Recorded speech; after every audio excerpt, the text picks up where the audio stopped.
sveiciens šodienā. Šodien pie manis ciemos ir Lauriņa. Es esmu tikpat uztraukusies, cik es biju pirms pirmā raidījuma. Man likās, ka šoreiz būs mazāk, bet nē, ir tāpatās. Un jā, šoreiz mēs runāsim, kā jau solīju savos storijos, par to, kā ir būt mammai, ka tev ir tikai 16 un ir tālie padomi laiki. Jā, 94.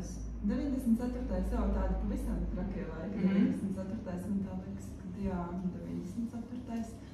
Nu jā, Laura ir astroloģe. Astroloģija un astropsiholoģija jau 10 gadus.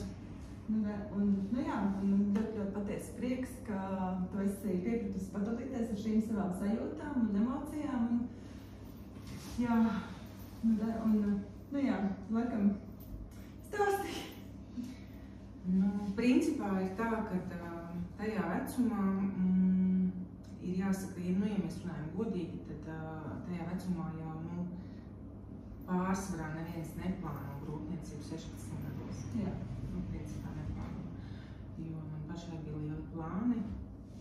Es vienmēr esmu ļoti gribējusi studēt un arī tā kā karjeru veidot ļoti. Un es biju pēc 9. klases iestājusies budžeta grupā uzņēmējdarbības koledžā ar ļoti nopietniem iestāju eksāmeniem matemātikā, latviešu valodā un vācu valodā, kurā es tiku. Vai ne? Kurā es tiku. Kurā es tiku, un es biju ļoti, ļoti pārlaimīga un ļoti lielā starā, bet pienāca diena, kad es uzzināju, ka esmu stāvoklī. Un tad man likās, ka man visa pasaule sabrūk. Jā, kā tas notika? Jo 94. gadā vispār bija tādi grūtniecības testi vai informācija? Tu vispār to vienojos, un tu varētu būt stāvoklī? Varētu, protams, jo man bija patstāvīgs partneris. Man bija puisis, nebija tā, ka vispār informācija ļoti skopa. Principā bija tā, ka ļoti naivi skanēs no manas mutes, bet es tiešām tajā 94. nodarbojoties ar seksu, es nezināju, ka pat varētu palikt stāvoklī, pat nebija tā doma. Jā, bet es tā, to neiedomājies vispār? Nē, bet tas jau nav tā, ja tev nav apkārt kaut kādā tavā lokā, nav grūtniecības un nav vispār šī tēma aktuāla, tas pilnīgi tā varētu būt. Partneris bija vecāks 7 gadus, bet viņš par to nedomāja. Jā. Kurā gadā iznāca tā zīlīte slavenā? Zīlīte bija tad, kad es atceros es vienkārši atceros to momentu, to klasi, tā varētu būt 2. vai 3. klase, kad mēs viņu šķirstījām. Kā to var atcerēties? Jā, tā varētu būt. Es atceros to zīlīti, kā es viņu nopirku pa kluso no mammas, jo man mamma viņu neļāva pirkt. Es nopirku pa ceļam uz skolu, sakrātu naudiņu kioskiņā, un tad un kaut kā tā pa kluso no mammas, es īstenībā viņu arī apgūtu to zīlīti. Principā tajā vecumā, es atceros 2. 3. klasi, kāpēc nevaru precīzi pateikt, jo es atceros, ka bija vēl tā klasa audzinātāja, tas ir no 1. līdz 3. Es atceros to klasi, to skolotāju, kā mēs tur zem soliem visi skatījām. Tik jocīgi iznāca materiāls, kas ir paredzēts bērniem, paredzēts konkrētā vecuma kategorijai, bet viņu neļauj, vienkārši neļauj, jo seksa nav. Jā. Tā tas bija, un tāpēc tajā vecumā nav vērts runāt ar bērnu par to, jo man nekas nebija atmiņā, pilnīgi nekas. Tad, kad man bija 16, vispār nekādas informācijas, jo viņi jau tika pa kluso vai papētīt un viss, tu jau neiedziļinājies tā normāli. Tur īstenībā vairāk laikam tā bildītēm pievērsies nekā vispār par Jā, visiem bija komiksu formātā. Jā, smējāmies, Un sajūtas bija, man pat kauns tagad teikt, bet kā mēs runājām, ka, ja mēs esam godīgi, tad es jūtos vienkārši drausmīgi. Jo tu nesaprati, kas notiek, vai kas būs vispār? Ko vispār darīt, jā. Jo attiecības ar mammu man nebija, lai stāstītu, lai uzticētos.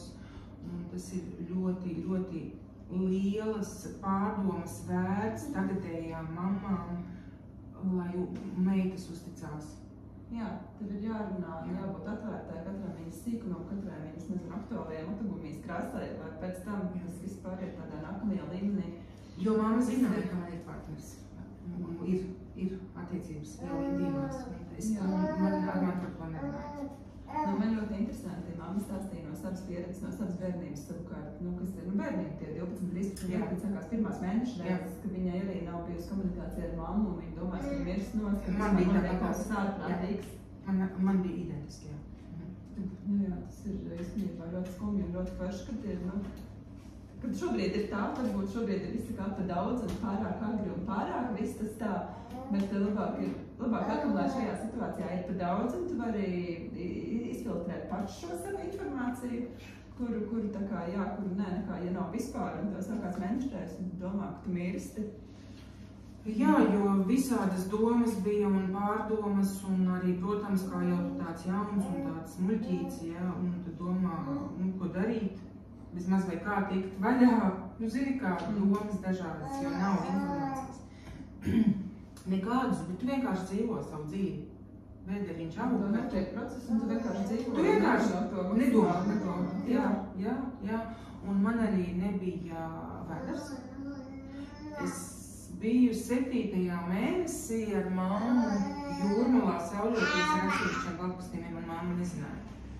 Man nebija vienkārši. Jā, jo jaunībā jau ir liels spēks visam muskuru tonusam un ķirtumam. Jā, un tad es tikai pateicu, kad bija 7. mēnesis. Bet pat tu saprati no kādas mēnešreiz? Jā. Pie doktora tu biji gājis vai arī nē? Es aizgāju pie doktora, man liekas, arī vēl kaut kādā 6. 7. mēnesī. 7 mēnešnieku. Es gribēju pie mums, lai viņš mazliet ļautā. Tā. Jā, tu gribi arī piedalīties, jā? Tā, un tālāk pie doktora tu aizgāji 6. 7. mēnesī, un kāda ir tā laika doktora reakcija uz šo? Un mamma? Tā bija mana doktora jau pirms tam. Es gāju, tomēr tik daudz tas prātiņš bija, ka jāiet vispār pie ārstīt, tagad dzimuma dzīve. Viņa ļoti kolosāla doktora, viņa jau tagad ir pensionējusies, nepārmet. Tā doktora man nepārmet neko unikālu. Mamma neko noplikšanāja vienkārši acis.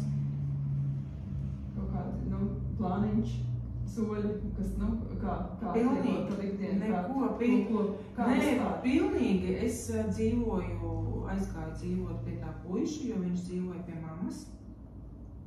Privātmājā, tā kā vieta, tā kā bija, Mani vecāki bija pārliecināti, iekšā pilnībā pārliecināti, ka viņiem tas bērniņš būs jāadoptē. Es nezinu, es viņiem nejautāju, viņi man nejautāja, viņiem bija tāda pārliecība, ka droši vien jau, ka tas būs viņa. Ka pametīs, jā. Bija pilnīgi tāda pārliecība, ar ko man tika pārmests, ka viņi bija gatavojušies tam, bet tas nenotika. Jā, tas arī tā, redz, visi vainīgi, man teikt, arī komunikācijā. Ja viņi nebija komunikācija atvērti, jūs sarunātos, viņiem būtu jau sākumā skaidrs, ka ir noticis, kā ir noticis, bet ka tu esi gatavs ņemties atbildību un risināt situāciju un audzināt pats savu bērniņu. Un, es domāju, ka viņiem varbūt arī tas bija šoks, pirmām kārtām jau šoks par sabiedrības viedokli, kas man būs, kā nu būs, un ko vispār šoks par to, ka tagad viņi tikuši pie mazbērna, kas būs viņu bērns. Īstenībā arī var, ja ir tāds komunikācijas iztrūkums, vispār var saprast to pozīciju, ka viņi arī tādā šokā. Tu šokā un viņi šokā. Un pa vidam tam šokam briesti nav maziņa dzīvība, un vispār nenojauši par to, ka apkārt visiem ir šoks. Viņiem tas šoks tāds daļējs, jo viņi ir no tās paudzes, no tiem cilvēkiem, kas kā strausi iebāž galvu smiltīs un nedomā. Nerisina. Nerisina. Tāpēc arī sanāk tagad, es esmu pieaugusi un arī tu saproti to reakciju, kad attiecības ir intīmas ar partneri, meitai, it kā vajadzētu runāt ar viņu. It kā, bet viņi kā strausi, nedomā un viss rit savu gaitu, kas būs apmēram, Tāpēc arī komunikācija ir ļoti, ļoti liels spēks un principā arī pats partneris bija ļoti, ļoti destruktīvas attiecības, ļoti. Partneris tā šobrīd ir arī no kādas komunikācijas, vai ne? Nē. Ļoti destruktīvas, viņš arī man grūtniecības laikā raustīja un saukāja un visādi pazemoja, jo man jau nebija kur iet. Jā, bet tev ar to 16-gadnieces apziņu tev likās, ka tas ir ok, vai tev likās, ka paies un pāries, vai ka piedzims bērniņš un viņš mainīsies, vai tev ilūzija par to, ka mainīsies nebija, tu vienkārši biji tādā stand-by režīmā? Es tā kā plūdu pa straumberē, jo man principā tiešām nebija, kur iet. Tiešām nozīmē. Tiešām nozīmē. Jo, ja tagad ir kaut kāds internets vai kaut kāds atbalstās mājas, kaut kas tajā laikā, tu jau nezinu, kur tu iet. Un tāpēc, ja mani atbalstītu ģimenē, es domāju, ka es arī neaizietu pie šī cilvēka. Jo tad tu neaizietu? Jā. Kāda bija viņa reakcijas, kad viņš uzzināja, ka gaida bērniņu? Nav. Ir tāda pilnīgi. Jā, tas arī daudz ko liecina par cilvēku, ko no viņa sagaidīt pēc tam, kad bērniņš būs pieteicies. Jo, ja tas process neliekās saistoši, tad jau pēc tam tur skaidrs, ka vēl mazāk liksies saistoši, jo bērniņš tā jau nav tāda izklaide. Tas ir īstenībā tāds ļoti, ļoti liels pārbaudījums, un man ļoti, ļoti tā liekas dažkārt, kad ir pāri sievietes, kas domā, ja pārī kaut kas nav attiecībās, tad piedzimst bērniņš un viss atrisināsies. Bet tas vispār tā nav, jo bērns ir arī ļoti, ļoti labām un harmoniskām attiecībām, ļoti, ļoti liels triggers un ļoti liels pārbaudījums vispār, kā viņa parādīšanās pāri tā kā ikdienā, arī plānota bērna parādīšanās pāri ikdienā, tā kā tā ilūzija, ka piedzimst bērniņš un attiecības atrisinās paši no sevis, jo visi skaisti laimīgi gaida, kā šis mazais mīlulīts aug, tā nav, tas ir tāds ļoti pārbaudījums. Tā ir ļoti liela kļūda arī astroloģijā un astropsiholoģijā, jo īpaši vediskā astroloģija, ko esmu mācījusies, ir balstīta uz reliģiju, vispār uz reliģisko filozofiju, un bērns vispār ir kā pārbaudījums attiecībām. Jā, bet tas ir, man kā es tev sapratu ļoti ātri ar pirmo bērnu jau, ka tas nav tā, ka tas ir, jo mums ir pirmā bērna tēva bija ļoti harmoniskas attiecības, un man visi 4 bērni ir ļoti plānoti izņemot šis. Jā, tad tā kā tā. Ne tikai 16 gados var tikt pie neplānotas grūtniecības, bet arī 44. Tā kā, jā. Tas ir iedevis kaut kādas sekas, jo es vienmēr esmu gribējusi labu izglītību, karjeru, bet arī vienmēr man bija sapnis daudz bērnu. Daudz. Patreiz man ir tikai 2, es tiešām saku tikai, jo man gribējās ne mazāk kā 3. Nu tā jau viss ir priekšā. Bet par cik tu 16 gados piedzimi, piedzima bērniņš. Tu piedzima 16 gados kā mamma? Piedzima kā mamma, jā. Tad visa tā izaugsme personīgā loģistika bija kā pa kalniem, jo es skolu nepametu. Es tikai kaut kāds 3 mēnešus nebiju skolā. Es turpināju vidusskolu, jā. Un pēc tam ieguvu vēl, man ir 2 augstākās izglītības. Neskatoties, jā. Jo tā vēlme piepildīt, ko vēlējos, bija tik spēcīga, kad pa naktīm mācījos, un pa dienu gāju uz skolu, un ļoti palīdzēja vīrmāte, pirmā, varētu teikt, ļoti. Viņa no rīta nāca no darba, no naktas maiņām un pieskatīja man bērnu. Jā, un es domāju, bez viņas nekas nebūtu šajā ziņā. Tas ir vienkārši tās zelta cilvēks, jo daļēji tagad pieaugušā vecumā es varētu teikt, ka kaut kādu procentu dēļ viņas es dzīvoju ar viņas dēlu. Jā, bet es jūtu to jau noteikti īstenībā. Man ir 4 dēli, un es kā māte, iespējams, ka, ieliekot sevi šādā situācijā, es noteikti tā tīri automātiski uzņemtos to atbildību, jo mans dēls kaut kā sastrādātu kaut kādu šādas ziepes un pats nesaprot, ka ir jārisina situācija, tad es kā māte īstenībā bez kādiem sirdsapziņas pārmetumiem sev, protams, sev pārmetot par to, ka kurā brīdī es esmu palaidus kaut ko garām viņu audzinot, kad viņš šādi var atļauties izturēties un uzvesties, bet es arī noteikti ļoti atbalstītu un ļoti palīdzētu, jo, jā. Es arī īstenībā esmu pateikusi savam vecākajam dēlam, viņa gan tā humoriņa, ka man, ka viņš jau gan zina, kā bērni rodās atšķirībā no mammas. Atšķirībā no mammas, jo 104. Bet es viņam esmu pateikusi, ja gadījumā kādreiz kaut kas, lai meiteni nāk pie manis, es būšu atvērts, saprotoši un zinu, kur 5, tur 6, 7 jau es. Jo es vēlreiz gribu uzsvērt māmiņām, kad varbūt nav cieša saikne ar bērniem ikdienā, iespējams, bet vismaz to minimālo komunikāciju dot vai tādos brīžos uzticās, jo tas ir katastrofāli, kā es tad jutos. Es saku, ja man būtu vairāk drosmes, es laikam no kaut kāda tilta nolaktu. Es biju tik nelaimīga tajā brīdī. Tas bija... Jā, bet jo es nezināju, ko es darīšu. Es nezināju, kas tas ir. Jā, un kā bija tālāk? Viss bija baigi forši īstenībā.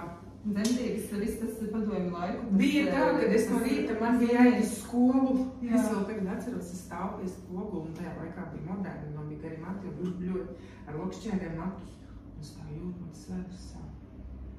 Tā sāp, ka tas ir nepārprotam. Viņš tā, kā, 16, ko tu nepārprotam, var zināt, kas tev tur sāp. Daudz kaut kas tur sāp, un es pateicu vīmātei. Un teicu uz slimnīcu. Jā, bet bija par ātru, tāpēc arī bija kaut kāds 2 nedēļas ātrāk. Jā. Tas laikam ir normāli 2 nedēļas. Jā, normāli, jo tur jau tā amputot laikās īstenībā no 36. līdz 42. nedēļai. Jā. Un dzemdības bija ļoti ilgas, 24 stundas. Vai tu biji viena pati šajā procesā? Jā. Viena pati? Man liekas, ka tas uzstādi, jo tas ir neiedomājami, jo... Attieksme bija briesmīga slimnīcā, jo, laikam viņiem šķiet, ka 16 gadi, laikam kaut kāda nelabvēlīgā meitene vai kaut ko tādu ļoti vienkārši klāt. Man neviens nenāca, tur vispār neko neviens nepaskaidroja, pilnīgi. Jā. Es pilnīgi pat liekas, ka es to varu tik ļoti iedomāties, jo īstenībā attieksmes ziņā, personāla attieksmes ziņā, manuprāt, ka nav daudz nekas mainījies. Atsevišķi personāli, protams, visi nē, arī ļoti labi speciāli dzemdībām. Lēna ir ļoti laba pieredze, izņemot varbūt vienas no 5 dzemdībām, bet es ar savu dzīves uztveru vienkārši netvēru to personiski. Es nekad neesmu tvēru dzemdību nav kā kurortu, bet kā vienkārši vieta, kur man palīdz izdarīt to, ko es pati varu izdarīt. Kāda attieksme ir tāda, es arī neuztveru slimnīcu kā kurortu vai ko. Bet tādi ko tu gribi, un pilnīgi arī to izrāda fiziski. Es nevarēju tikt uz tā dzemdību galda augšā, jo man bija ļoti spēcīgas tās sāpes, un es sniedzu to roku, un tā daktar tā, man tā šitā roku. Jā. Piedzimu un viss, tur bez variantiem, tas ir mans, un tur vispār man vēl nāca jautāt. Taču atnāk, vai ne tā sajūta, ka tas ir tavs? Tā, viņi man saka, jūs atstāsiet, es tā skatos uz viņu, es nesaprotu, ko man jāstāv. Kā? Ko gribat? Jā, tas taču mans. Jā, tas taču ir mans. Un tas bija puika? Jā, puisītis, jā, tas ir mans. Es domāju, ko viņi grib no manī vispār, es tā nesaprašanā. Kā var vispār, kā var atteikt, kāds atteikums? Jā, tas ir, tas... Jā, es tāda jauna un tādā nesaprašanā, ko vispār prasa man? Vai ne? Jā. Tā kā jā, un pilnīgi, manā gadījumā, pilnīgi mans un viss, un atbildība, mīlestība, rūpes, tu vispār pilnīgi vienalga, cik man tie gadi, vai kas tas viss tev pazūd pārējais. Žužinā, bet redzams tev, ko es strīdošu.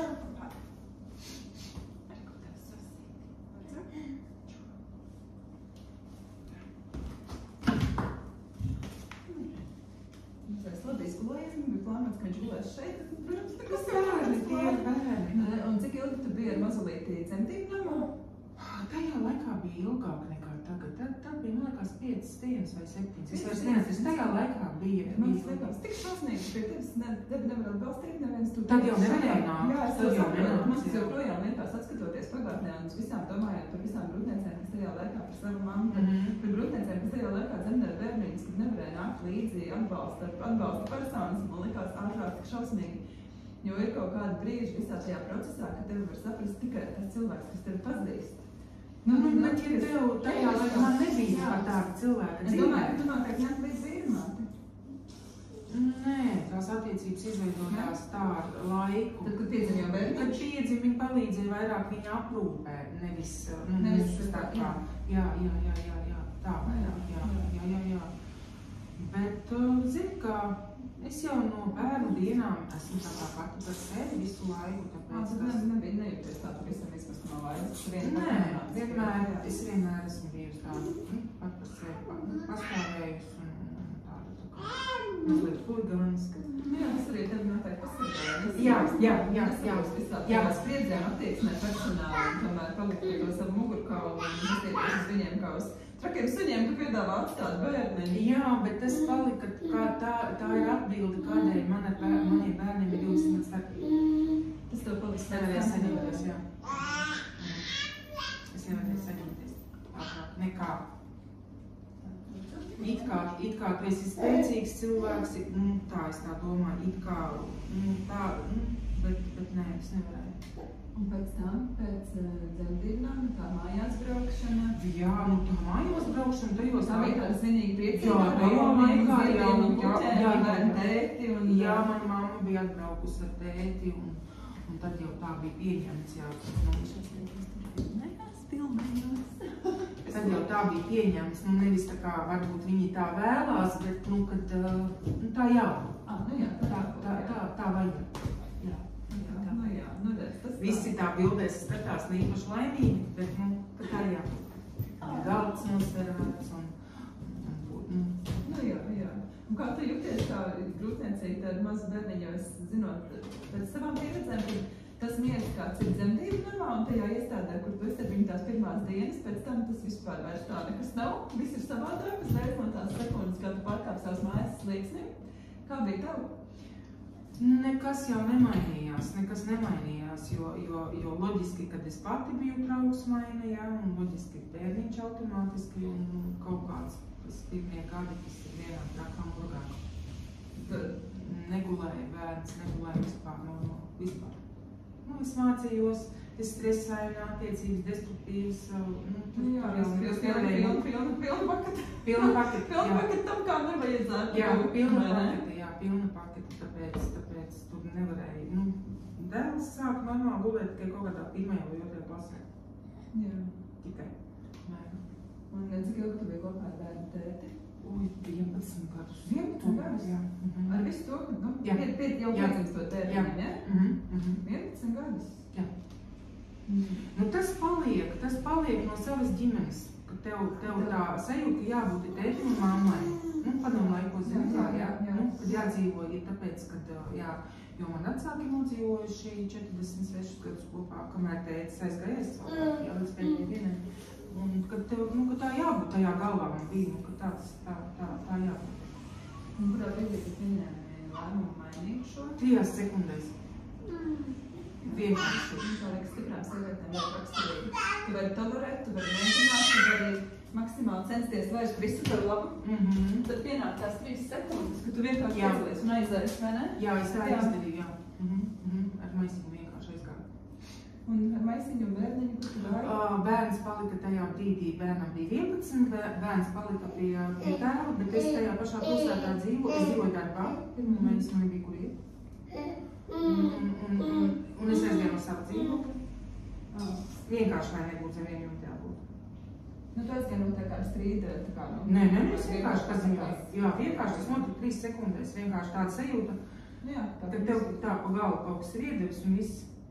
Un bija tā, kad mēs iepriekšējā vakarā bijām klubiņā, un es no rīta pieceļos un skatos uz to cilvēku, un man tiešām, es nemeloju nevienu vārdu. Man likās, ka man 6 cilvēks bija blakus. Vienā no vienas dienas. Protams, ka tas cilvēks domāja, ka kārtējais strīds, kārtējais kaut kādas skaidrošanās, bet tu vienkārši. Tagad, izmācoties karmisko astroloģiju, veidisko, tas viss ir viens. Tu saproti, ka vienkārši beidzās tas ceļš ar to cilvēku. Tā parasti notiek. Jo attiecības arī var būt nedestruktīvas, bet labas un var beigties jūsu karu kopā. Un jūs atsešanāties. Jā, manuprāt, kad ja ir tā, kad attiecības ir labas atsešanās, ka tad arī notiek tā, ka tu saglabā tās siltās sajūtas pēc tam. Jā. Par to, bet vienkārši beidzās. Ja attiecības nav labas un beidzās, tad ir tāds, paldies Dievam. Tas sanāk, tu to ar to cilvēku nodzīvojis, tu iemācījies to, kas tev bija jāiemācās. Un viss beidzās. Jā. Jā, tas nenozīmē, ka tikai destruktīvas attiecības var izbeigties kā karmiskās, arī harmoniskas. Vienkārši tas cilvēks tev ir kaut ko iemācījis. Iespējams, viņš tev ir iemācījis pareizi mīlēt bez nosacījuma. Saproties, jā? Tev bija kaut kas jāiemācīs. Arī tādas var beigties. Tāpēc mēs kādreiz skatāmies, jā, zinot, ka ir labas attiecības, zinot. Es nerunāju no ārspus, tas ir, jā? Un tu domā, kas tur ir, kāpēc viņš šķirās? Vai ne? Jā, nesaprot, jā. Vienkārši viņam tur viss ir beidzies, viņi viens otram ir iemācījuši to, ko vajadzēja. Jā, tas ir tik tāda māksla palaist, tās attiecības palaist to cilvēku ar pateicību, nevis ar kaut kādu maidu vai to sajūtu, kad aprāts ārprāts kā tu tā. Grūti, nav jau droši vien, ka vienkārši es tā domāju. Vai kādas zināšanas ir grūti? Vai kādas zināšanas tev būtu, vai tu būtu psihoterapeits, vai tu būtu astrologs, vai astropsihologs, vai psihologs, vai psihiatrs. Viņi arī ir cilvēki. Protams. To, ka tu to zini, tas nenozīmē, ka tev ir vieglāk. Tu esi tāds pēc cilvēks. Tāpat kā zobārstiem ir aizobsāk. Jā. Jā. Jā, jo kāpēc bieži vien, kas apmeklē šo speciālus, domā, ka, tagad tur pretī sēž kaut kāds ideālais tēls, jā, un viņam viss ir, tā nav, mēs arī esam cilvēki. Mēs arī esam cilvēki. Tāpēc, bet, ja mēs atgriežamies pie šīs dienas tēmas pašas, tad mums sanāk, ka mums ir dēli 16 gadu starpība, jā. Ir kaut kāda saikne. Īpaša ir. Ir īpaša, jā. Kādas mums ir attiecības? Viņas ir ļoti siltas un mīļas, bet mēs zinām, kas ir pretī siltumam un mīļumam emocijas. Jo tad, kad, ja ir tāda dziļa saikne, tad arī, protams, kad tu dusmojies tā, kad jumcilējās emocijas. Tās ir emocijas. Bet varbūt, kad ir tik forši, ka var palaist tās emocijas, jo, man tas likās tā, protams, kad ar bērniem ir visādi. Protams, visādi ir emocijas, un ir skaļi, un ir trokšņi, bet es vienmēr esmu, piemēram, saviem pateikusi tā, kad, ja notiek kaut kas strīda karstumā, viss, ko es pasaku, viss, ko es, nezinu, tur aizmetu vai ir kaut kas, ka tas nav nekas pret tevi, tas ir pret tā brīža apstākļiem, un cik ātri uznāk, tik ātri pāriet, ka nav tā, ka, tu tagad, nezinu, es aizcirtas to skapītu virtuvē no kaut kāda tā konflikta esošā, un tas ir tāpēc, ka tas bērns ir slikts, vai kad radies tas konflikts, kaut kā tā izlavierēt ļoti smaki, lai viņi neper personiski man tās emocijas. Ja tā ir, jo nelikt ārā emocijas ir, manuprāt, tāds nāves spriedums sev. Tas ir nāves spriedums, bet tev ir jākontrolē. Pieaugušam cilvēkam ir jābūt viedākam, gudrākam, viņam ir jākontrolē, ko tu saki. Tas ir jāmācās. Jā, tas ir. Es jau tikai tagad gudri varu, jā.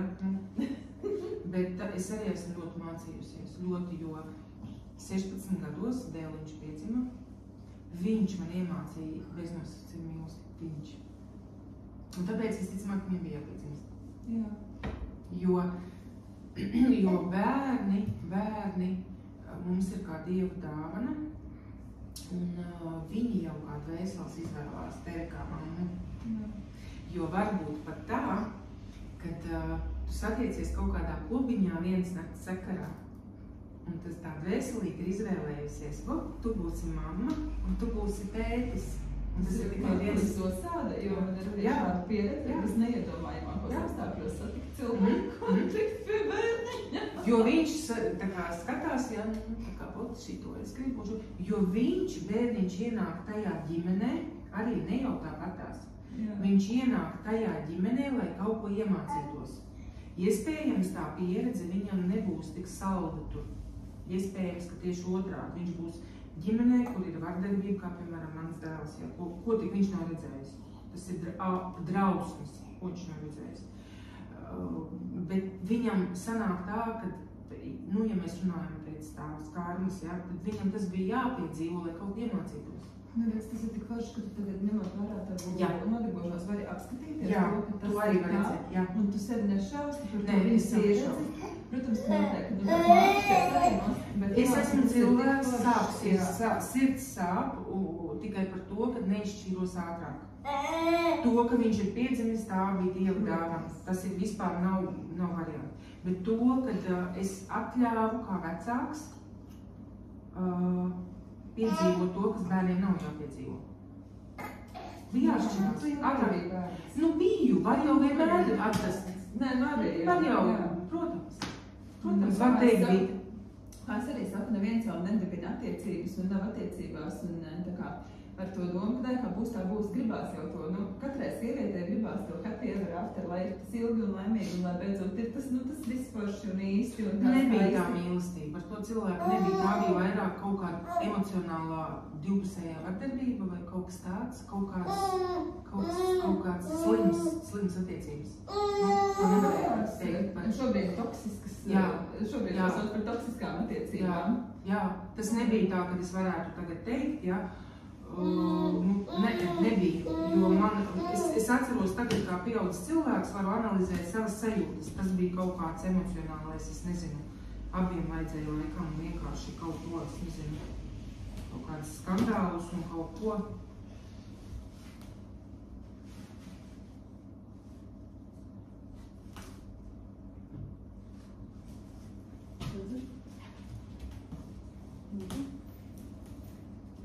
Vai varētu būt, ka tās tavas attiecības, kādas tev bija kaut kāda kopēšana attiecībām, kuras tu redzēji savā ģimenēs, tad nācētumā? Jā, es vienkārši laikam negribēju to teikt, jā.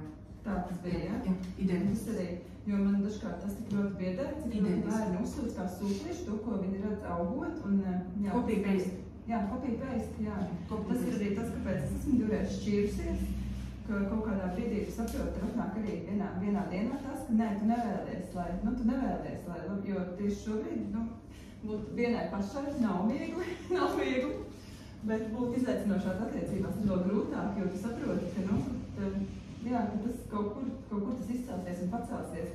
Un tad, piemēram, man ir meita, un es ļoti, ļoti labprāt gribētu, lai viņa to paņem visam mūžam, ka viņa var kaut kādā brīdī, bez jau kādiem sirdsapziņas pārmetumiem piecelties un iet, ka viņai nav jāpacieš tas un šitais. Nav jāsamierinās ar kaut kādiem apstākļiem, tādiem, kas ir ārpus kaut kādas, tādas klasiskās, varbūt, klasiskā disconnection ģimenē, kad vienkārši piecelties un iet un cīnīties kaut kādu posmu vienai, tas ir ok. Ka tāpēc tu neesi sliktāka mamma, sliktāka sieviete vai kaut kā savādāk. Jā, copy-paste tās bija pilnīgi identisks, pilnīgi, tāpēc arī es tur paliku, jo likās, un tas taču ir, tā jābūt, tā sajūta, priekšstats, jā. Labi, tagad, ja jaunietis var internetā palasīt kaut ko, tur painteresēties tomēr, jā, bet tad taču tu vienkārši, jo ir jāaudzina nevis bērni, bet sevi. Tieši tā, jā. Sevi, jā. Jo viņi visu kopē. Visu tu pavēro tos mazākos, jā, savējos, arī tu paskaties, viņš pat kāju tur tāpatās, viņš pat guļ tāpatās, saproties, ja tu tā paskaties, atceros savu mazāko meitu, ja viņi pat pilnīgi šitā kā tētis, tā tēta divānā, kad skatās tev, kā, viņi tā, tad viņi visu kopē. Jā, viņi visu kopē. Saproties. Jā, tad ir konflikts ar to, kaut vai ar to pašu meitu. Tu saproti, ka ir tas konflikts, un tu vienkārši redzi sevi tajā savā pretinieka pusē, un liekas ārprāts, tiešām tā ir, ar mani ir tā. Jā, liekas, kad jā.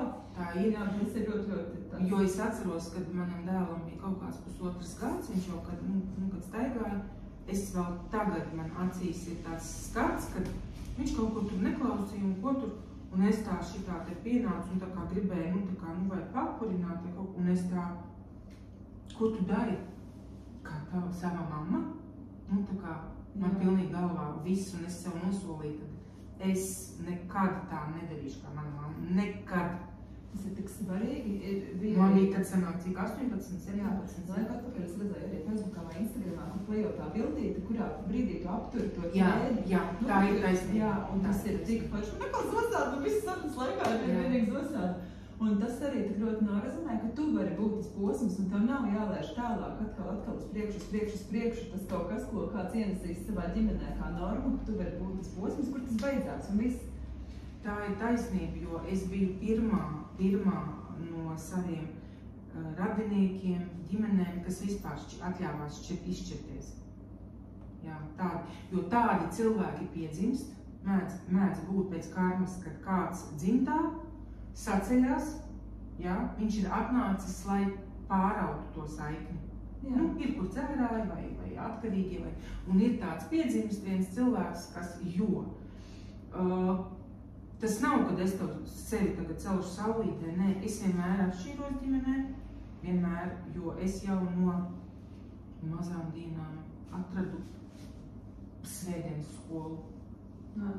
Tu iedomājies, ka man ģimenē neviens neiet uz baznīcu, negāja vispār tādām vietām. Kaut ko tur sameklēja, aizklājām, kur notiek bērniem svētdienas, ko rēķina maziņi. Tie vispār kaut kādi 80. gadu beigas, 90. Ja? Un gāju, un man tas interesēja, un es lasīju bībeli, un tā tālāk. Un arī, kad es biju stāvoklī 16 gados, tad bija tāda žurnāls Mistērija jau tad bija. Es krāju naudu un lasu un pirku viņu jau tad. Un tie bērni tādi cilvēci, viņi piedzimst, un tad viņi maina to sistēmu, viņiem ir jāmaina. Pēc tam nākošajās paudzēs, lai mainītu, lai būtu labāk. Jo, piemēram, es neko nelietoju no atkarīgām vielām, ja? Nesmēķēju neko vispār, ja? Es vispār atšķiros principā. Tāpēc tev ir jāmaina dzimtai, bet tiem cilvēkiem nav viegls liktenis. Viņš ir tas mainītājs, un viņam tas liktenis ir grūts.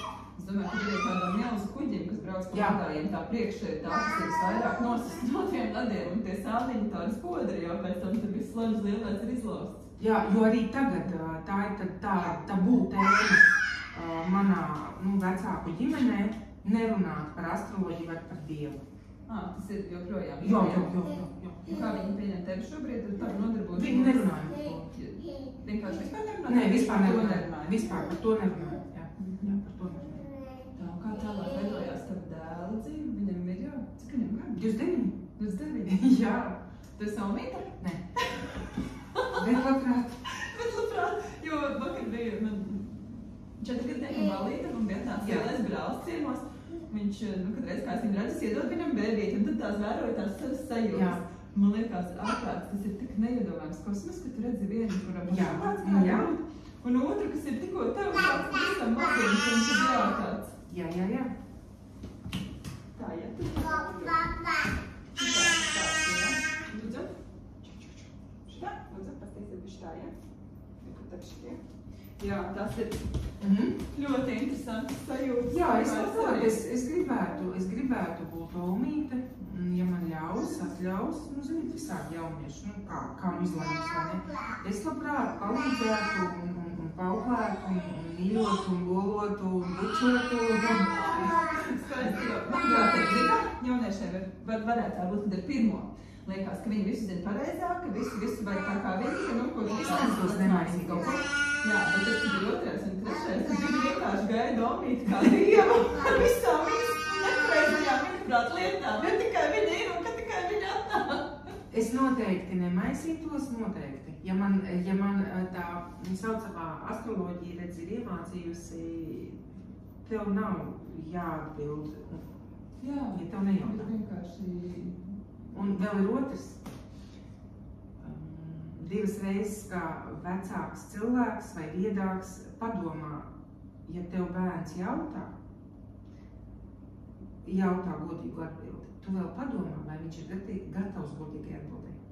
Arī, jā. Jā, man ir pieredze rūktiem. Vai viņš ir gatavs godīgai atbildē. Kāda ir vēl pieredze? Ka tu atbildi godīgi, jo tev jautā, bet tas tiek uztverts kā personīgi. Jā, tas... Jā. Vispār netvert lietas personīgi ir jāmācās, manuprāt, visu mūžu garumā.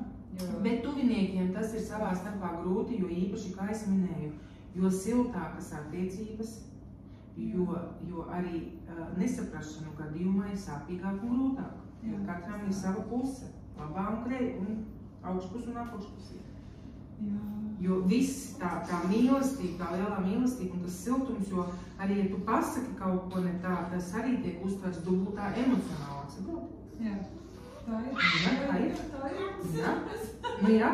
Ja tev tas cilvēks vienaldzīgāks, tev varētu nospļaukties par viņu atbildi. Ko viņš tur, to jūs priekšu, ja? Tas arī, tīri tā, klausoties kaut kādu cilvēku viedokli, es vienmēr paturu prātā, ka vai es prasītu viņam padomu. Jā, man atbildi ir jā, pašai sev, tad es ieklausos arī viedokli, tad, ja viņš nav prasīts viedoklis, tas ir vienkārši viedoklis. Bet, protams. Bet, ja man atbildi ir nē, es man neprasītu, tad es arī vispār neklausos viedokļos.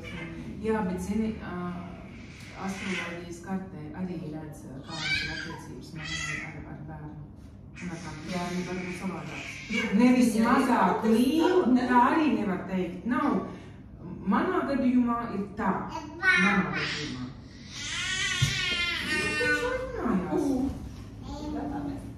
Viņš arī grib piedalīties.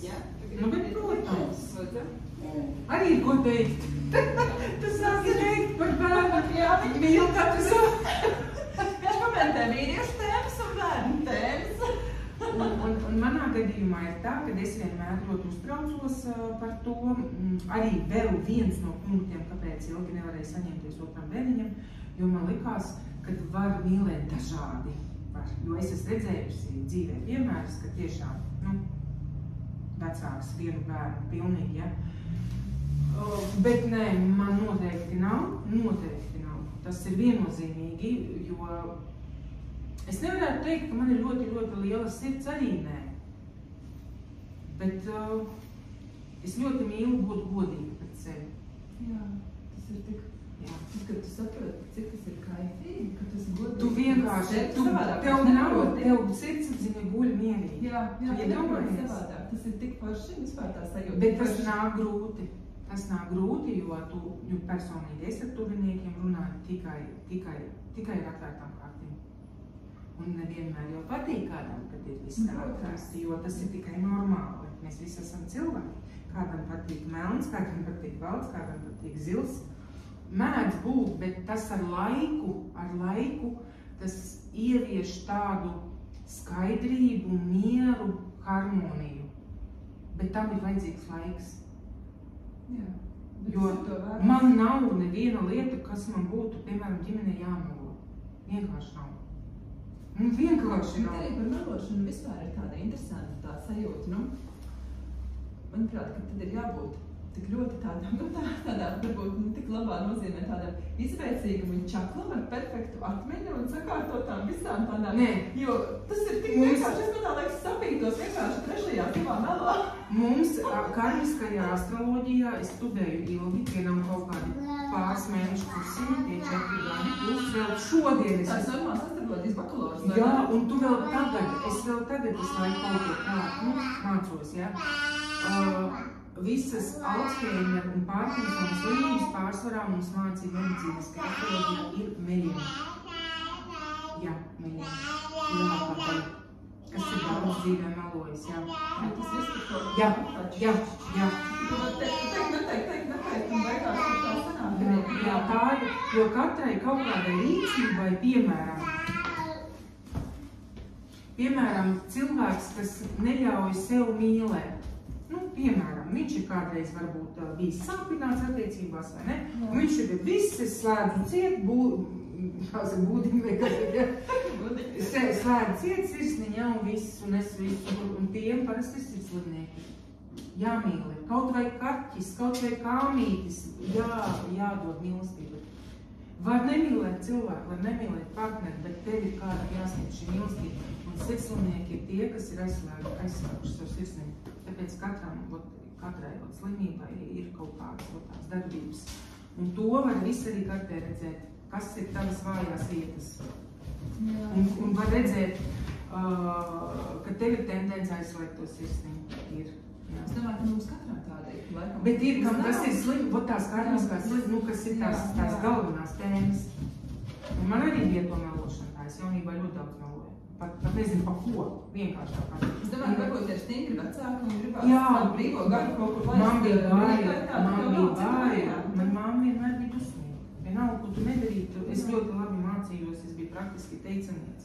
Izņemot to, ka man uzvedībā bija 2. Tāpēc es netiku pie tā teicanieks statusa. Jā, varbūt tāpēc, kad skolā ir savādāk apstākļi, un tur tu varēja izpausties varbūt kaut ko, kas... Es nemācījos, laikam gudrīgāk. Es tu starpīši mācījos. Un špikojot arī paši var iemācīt. Jā, bet špikojot, atceries to, ja tu špiko tā, tad tu esi konspektējis, tu jau esi mācījies. Tieši tā, tu jau esi mācījies. Tu esi konspektējis, tu esi sarakstījis tik daudz. Vai ne? Jā. Savas iziet savu. Jā. Un ko mēs runājām par tiem bērniņiem, un kartē var redzēt, jo var redzēt, piemēram, mamma ļoti mīl savu bērnu, tiešām. Bet bērna kartē ir parādīts, ka viņš nejūt šo mīlestību, lai kā viņu izrādītu. Viņam ir sajūta, ka mamma ir kā pamāte. Viņam tam bērnam tā liekas. Un to var redzēt. Tu iedomājies, tā tas strādā.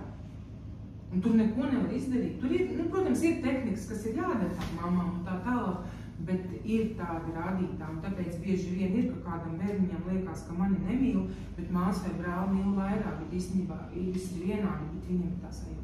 Bet ir tādas mīlestības, viņas transformējās, un viņas ir savādākas, viņas ir vienlīdz stipras, bet viņas ir pret katru pavisam savādākas, jo katram bērnam ir vajadzīga savādāka pieeja. Man vismaz 5 ir tik dažādi, ka man pilnīgi katram ir vajadzīga. Tos katram viss ir parādīts. Savādāk mani katram no viņiem, vai mani savādāk. Un galvenais, tu zini, kas galvenais ir kāds tagad, piemēram, man bija tāds kurs, bet viņš atjaunosies pēc jaunā gada.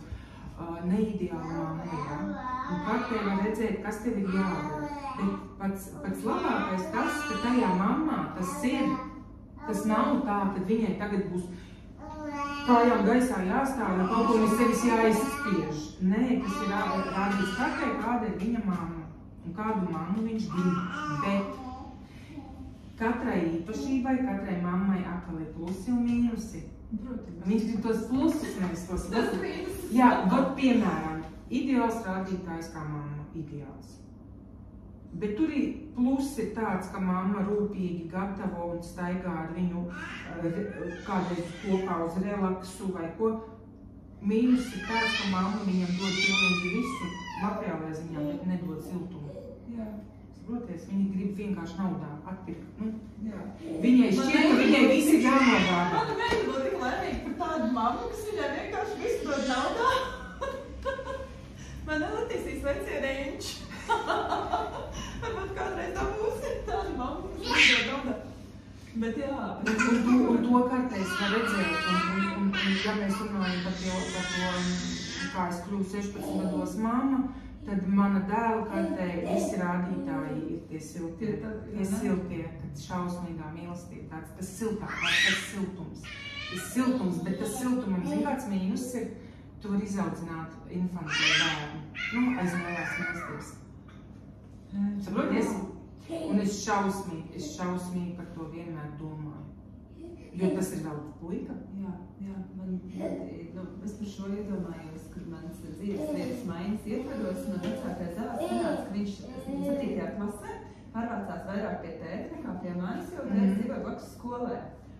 Tad man bija tas tik ļoti tāds, šausmīgi sajūta, ka tu kā atdod to savu bērnu, tā kā tu apzinies skaidri, ka tur būs citas intereses. Un tev šķiet, ka būs slikta mamma, jā? Un kad, tā, jā, šķiet, ka tas nav īsti pareizi. Bet tad es domāju tā, no sēdinās sevi, domāju, viss miers sapliķēja, un viņš ir puika.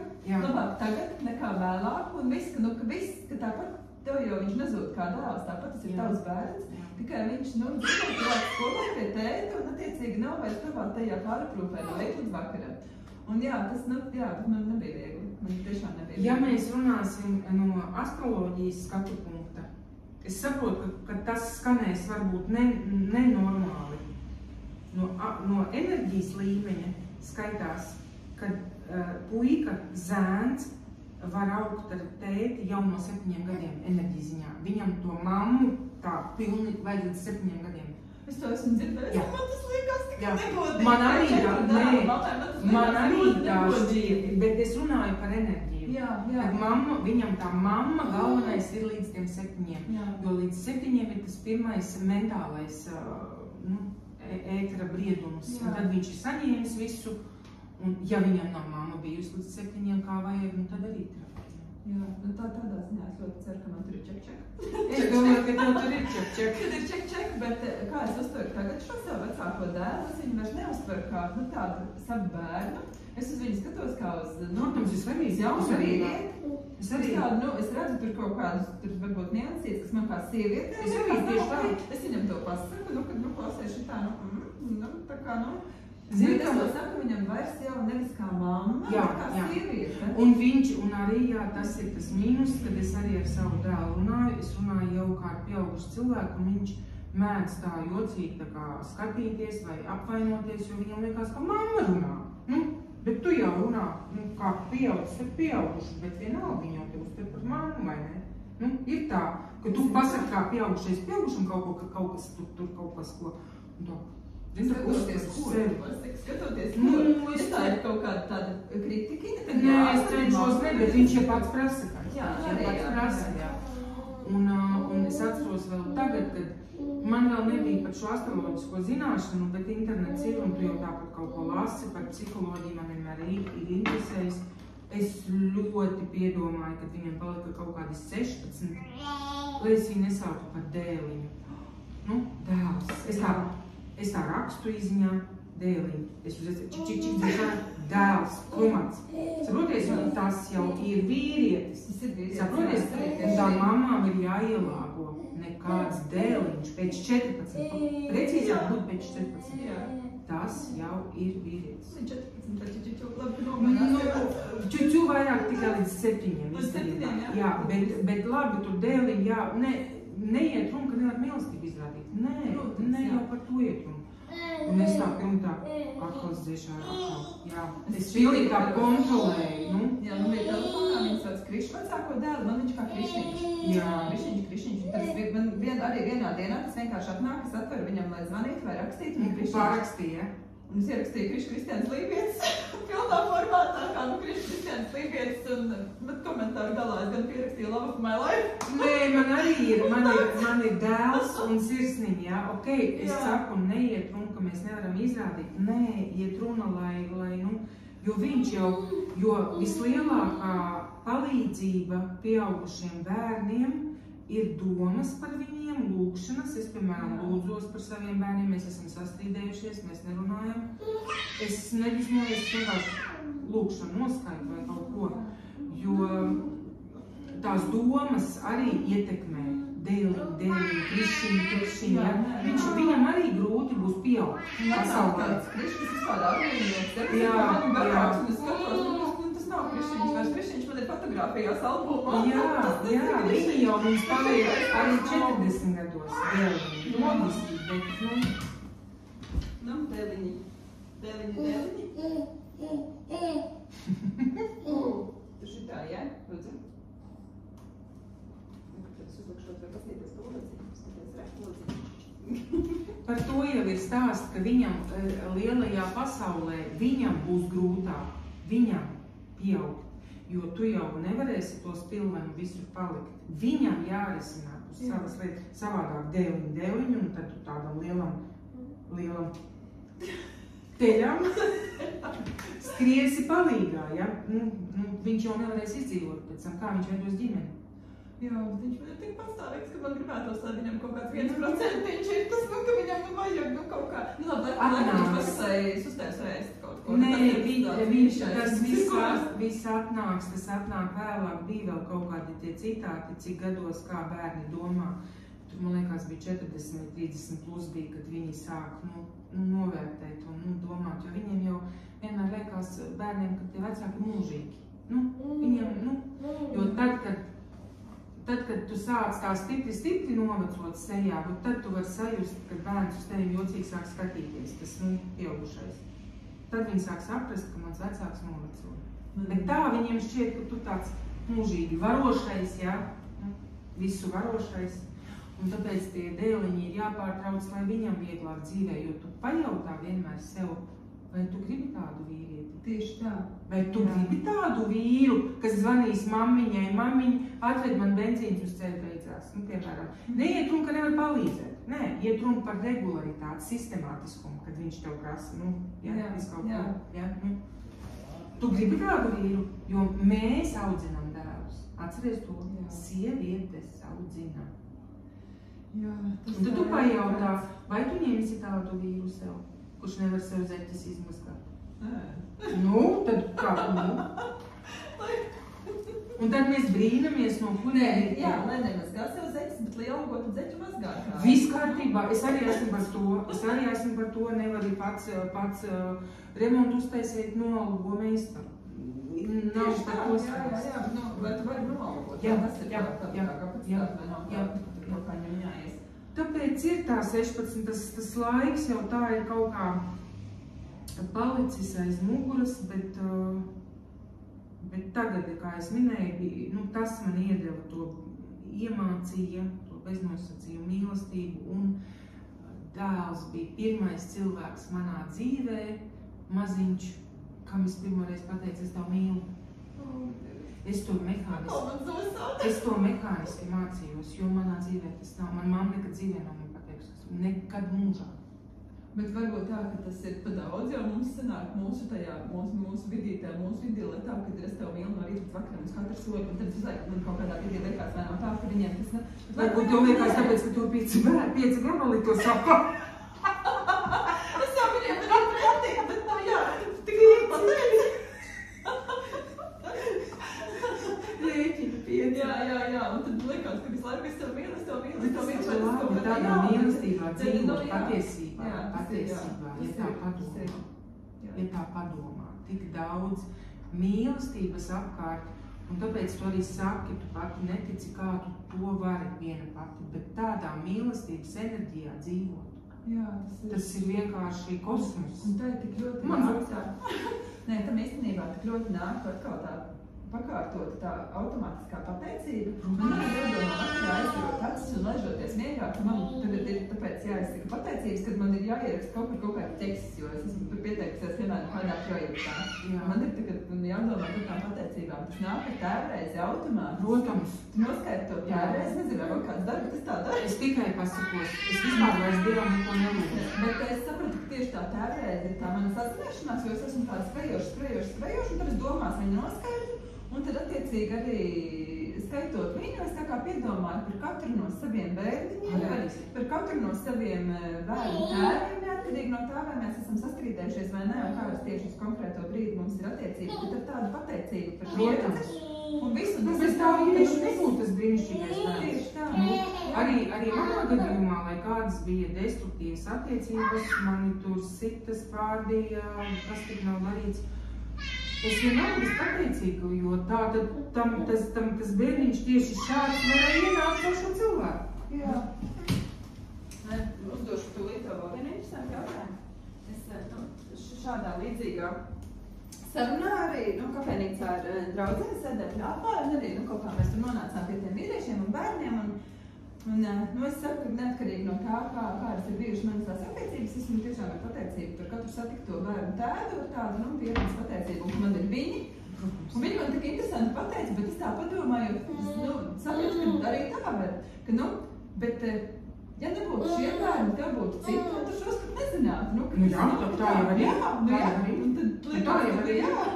Jo, kā jau es minēju, kad varbūt pēc kārmas varbūt pat tā, ka, piemēram, lai tā dvēselīte tajā kā bērniņš pie tevīm atnāktu, ja sieviete, piemēram, pirms tam ir, piemēram, kaut kādā veidā zaudējusi, piemēram, mēdz būt spontānija vai klasiski aborti.